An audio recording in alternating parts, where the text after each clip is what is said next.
안녕하세요. 육아방송 시청자 여러분. 아동발달 전문가 이인혜입니다. 제가 부모님을 상담하다 보면 자녀를 어떻게 훈육해야 하나 고민하시는 경우를 많이 봤는데요. 아이들마다 특성이 다 다르기 때문에 쉽지 않은 문제라는 생각이 듭니다. 먼저 훈육이 뭔지부터 알 필요가 있습니다. 우리가 흔히 훈육이라고 하면 혼낸다 라는 생각이 제일 많이 들지요. 잘못된 행동에 대한 타일은 질책을 주로 떠올리는 경우가 많아요. 하지만 훈육이란 이것뿐만 아니라 바람직한 행동에 대한 관심 주기, 칭찬, 일상적인 행동에 대해 기다려주기와 같은 방법도 모두 훈육에 포함시킬 수가 있어요.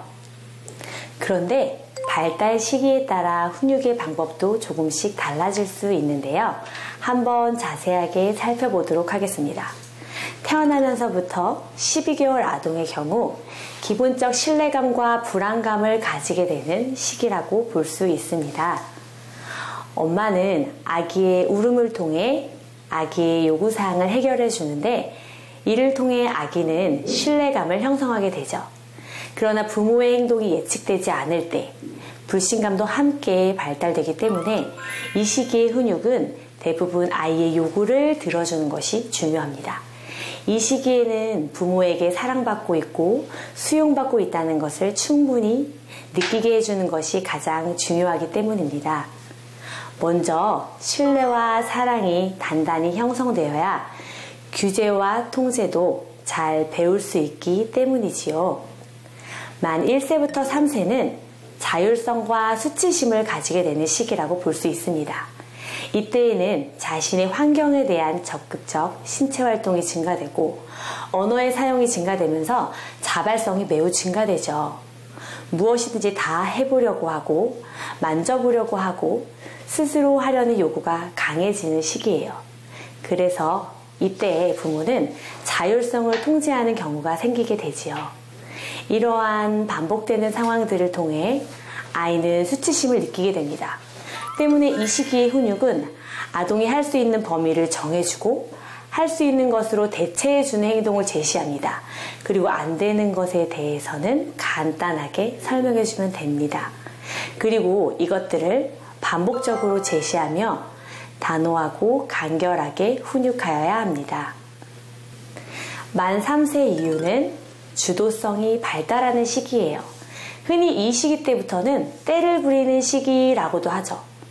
독립하고 싶은 요구가 커지게 되므로 본격적으로 자신의 주장을 강하게 표현합니다.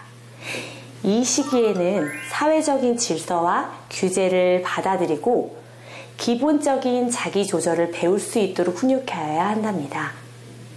때문에 적극적이고 확실한 훈육이 필요하게 되죠.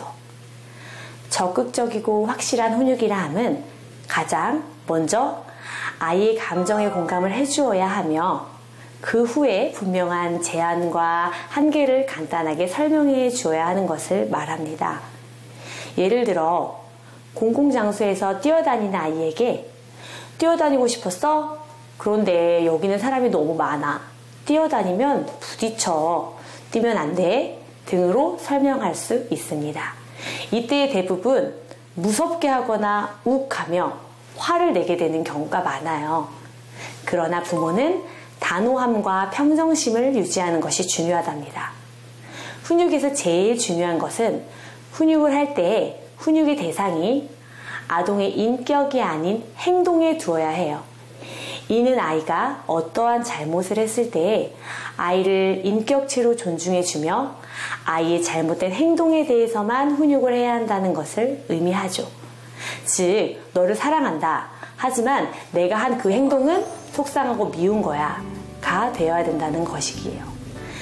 훈육을 시도할 때에는 아동에 대한 사랑과 신뢰를 가지고 지도해야 그 훈육이 정당성을 가지게 된답니다. 부모님들은 누구나 자식을 너무 사랑하죠. 그러나 그 사랑을 보다 효과적으로 전달할 수 있는 방법은 올바른 훈육이 함께 되어져야 한다는 것입니다. 그렇다면 그 아이도 부모에게 받은 그 사랑을 다른 누군가에게 줄 수 있는 따뜻한 아이로 자라 있을 것입니다. 감사합니다.